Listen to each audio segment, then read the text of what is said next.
Muy buenos días para todos. Vamos a continuar. Artículo número 4. Recordemos que en el video anterior revisamos los 3 primeros artículos de esta cuestión número 5, que es la última, que vamos a revisar a manera de introducción a la doctrina moral de Santo Tomás de Aquino. En el artículo número 4 de esta quinta cuestión, Santo Tomás se pregunta si la bienaventuranza, cuando ya se consigue, puede perderse. Si la bienaventuranza, cuando ya se consigue, puede perderse. Y fíjense una cosa, antes de leer la respuesta de Santo Tomás, ya más o menos nos podemos hacer una idea, porque la bienaventuranza es la consecución, la obtención del bien perfecto. Bien perfecto es aquel que excluye todo mal y colma todo deseo, todo anhelo. Pues bien, si esa bienaventuranza pudiera perderse, esa mera posibilidad de perderse sería en sí un mal.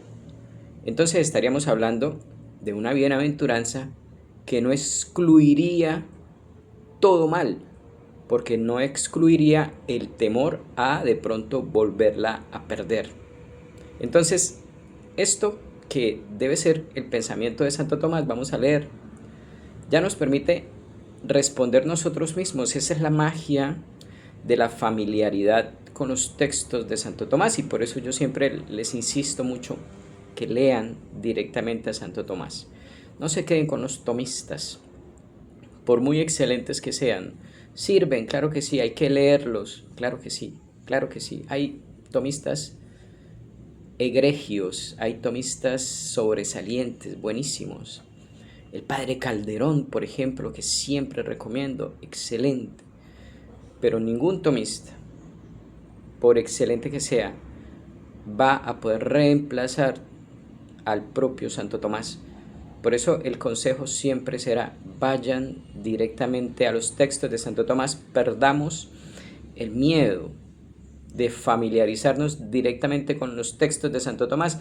Lo que les he dicho muchas veces, puede que al principio, por falta de costumbre en el manejo de los conceptos propios que usa Santo Tomás, por falta de esa costumbre, puede que al principio no se comprenda todo, no se comprenda el 100%. No importa, no importa. Primero porque así sea poquito, será de un inmenso valor.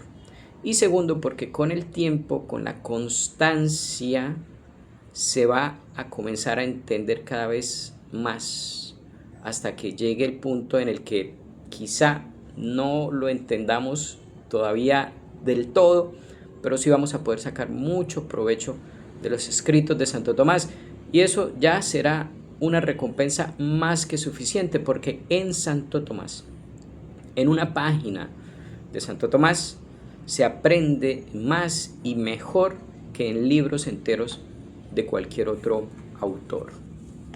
Entonces, vamos a leer ahora sí la respuesta de Santo Tomás, que se preguntaba, artículo 4, si la bienaventuranza una vez conseguida se puede perder.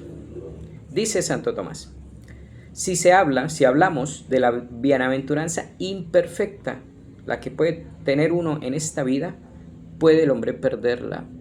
Claro, en esta vida, ese pedacito de bienaventuranza que a veces agarramos en algunos instantes de la vida, se puede perder, no dura, es efímera.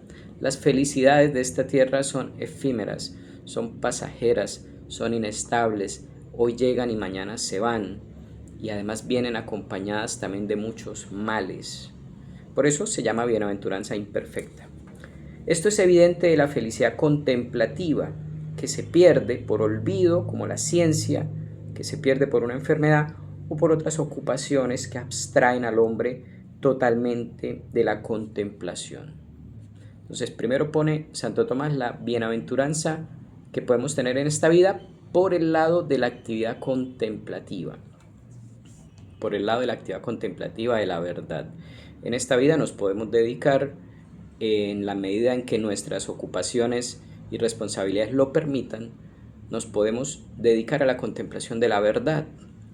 Los católicos estamos llamados a ser contemplativos, eso se olvida y no se insiste lo suficiente en este punto. Los católicos estamos llamados a tener vida contemplativa. No son solo los capuchinos y los monjes y los trapenses y las religiosas de esos conventos de clausura que nunca ven a nadie más, ni siquiera a su familia, y dedicados a la oración. No son solamente ellos los que tienen ese llamado a la contemplación de Dios, de las verdades de Dios. Todos los católicos, todos los bautizados en su camino espiritual deben buscar, anhelar, desear y disponerse para la contemplación. Pero, dice Santo Tomás, en esta vida incluso esa contemplación, ese esfuerzo por vivir una parte de vida contemplativa, se puede perder por olvido, como la ciencia, que se pierde por alguna enfermedad o por otras ocupaciones que lo distraen a uno, lo abstraen, dice Santo Tomás, lo distraen al hombre totalmente de la contemplación. Claro, podemos aspirar a la contemplación, pero sabemos que en este valle de lágrimas las múltiples ocupaciones cotidianas hacen que no podamos dedicarnos 100% a la actividad contemplativa. Quisiéramos pasar todo el día sumergidos en la oración, en la lectura de libros de santos, en la lectura de libros teológicos, pero tenemos que hacer muchas cosas. Los hombres casados tenemos que hacer muchas cosas, los trabajadores, las madres, los dueños de empresa, los obreros, todos tenemos miles de cosas que hacer que son nuestra responsabilidad y que son nuestro deber de Estado, por el cual también tenemos que responder. Lo dice el catecismo, primero deber que devoción. Primero el deber de Estado que la devoción. Entonces tenemos que hacer muchas cosas y no podemos dedicarnos como quisiéramos de pronto, como es la aspiración más profunda del alma humana, dedicarse a la contemplación de la verdad.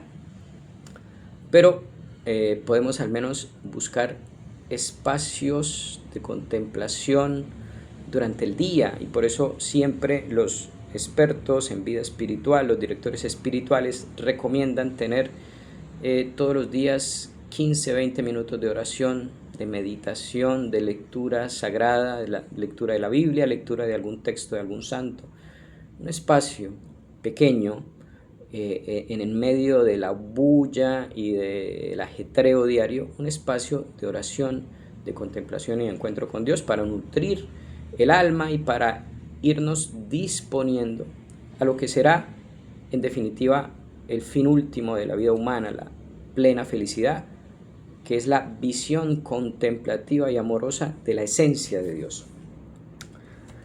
Esto por el lado de la parte contemplativa. Lo mismo aparece en la felicidad activa.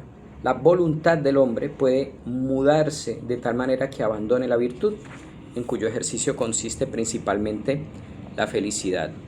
Y aún permaneciendo la virtud íntegra, las mudanzas exteriores pueden perturbar tal bienaventuranza, impidiendo muchos actos virtuosos, sin que puedan, sin embargo, destruirla totalmente, porque el ejercicio de la virtud se mantiene si el hombre sufre con honor las adversidades. Entonces Santo Tomás primero nos habló de esa bienaventuranza por el lado de la contemplación, que es impedida de muchas maneras en esta vida. Ahora nos habla por el lado de la vida virtuosa, que tiene que ver con los actos de la voluntad, con las obras buenas que podemos hacer y que también son otra manera de bienaventuranza.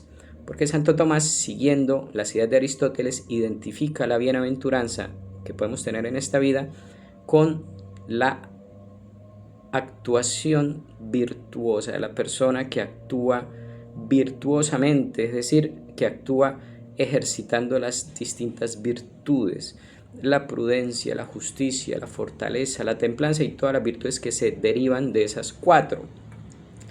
Esa vida virtuosa, esa vida en la cual la persona está en todo momento haciendo lo que tiene que hacer, pero desde la virtud de la justicia, obrando justamente en todo lo que hace, desde la virtud de la prudencia, haciendo todo con mucha prudencia, desde la virtud de la fortaleza, desde la virtud de la templanza, esa vida virtuosa, siguiendo Santo Tomás las ideas de Aristóteles, identifica esa vida con la felicidad que se puede alcanzar en esta vida. Es decir, para Aristóteles, y en esto Santo Tomás lo sigue, en esta vida terrena solamente el virtuoso es feliz. Solamente la persona que actúa en todas las menudeces de la vida desde la virtud, alguna de las virtudes, solamente esa persona alcanza la felicidad. Para Aristóteles, el virtuoso es el feliz, el que alcanza la felicidad que aquí es posible alcanzar.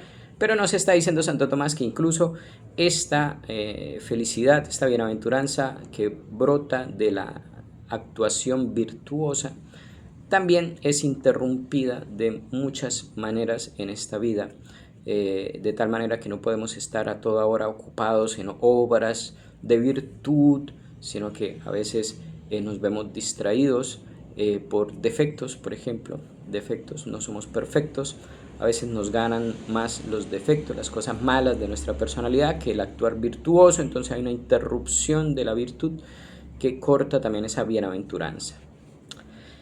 Y pues que la felicidad de esta vida puede perderse, lo cual parece contrario al concepto de bienaventuranza, por eso dijo el filósofo que algunos son felices en esta vida, no en absoluto, sino como es dado, es decir, en lo que se puede, según su naturaleza que está sujeta a tanto cambio.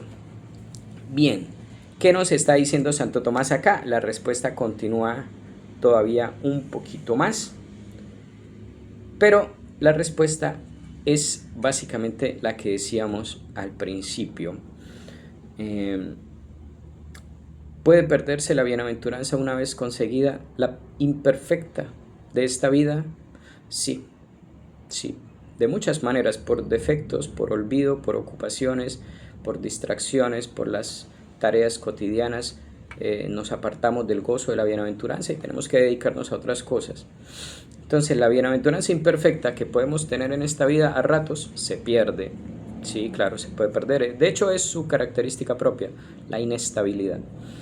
Pero si hablamos de la bienaventuranza perfecta en la patria celestial, gozando de la visión de Dios, es imposible que se pueda perder, porque eso, como decíamos al principio, implicaría una imperfección en esa bienaventuranza. ¿Cuál imperfección? Pues el temor de perderla. Y mientras tú tengas un bien, el que sea, acompañado de temor de perderlo en algún momento, pues eso indica que ese bien no es el bien perfecto. Porque el bien perfecto excluye todo mal, incluido el mal del temor a perderlo, porque eso ya es un mal. Si yo tengo algo pero temo que en cualquier momento me lo roben, ese temor es un mal y genera una intranquilidad y genera que yo ese bien no lo pueda disfrutar a plenitud porque siempre está presente el temor de perderlo y por eso no sería el bien perfecto. En cambio, si hablamos del bien perfecto, que es la bienaventuranza en la patria, con la visión contemplativa y amorosa de la esencia de Dios, ese bien perfecto excluye todo mal, incluido el mal del temor de perderlo. Por lo tanto, esa bienaventuranza, la perfecta, no se va a perder. Una vez poseamos a Dios, no lo perderemos más.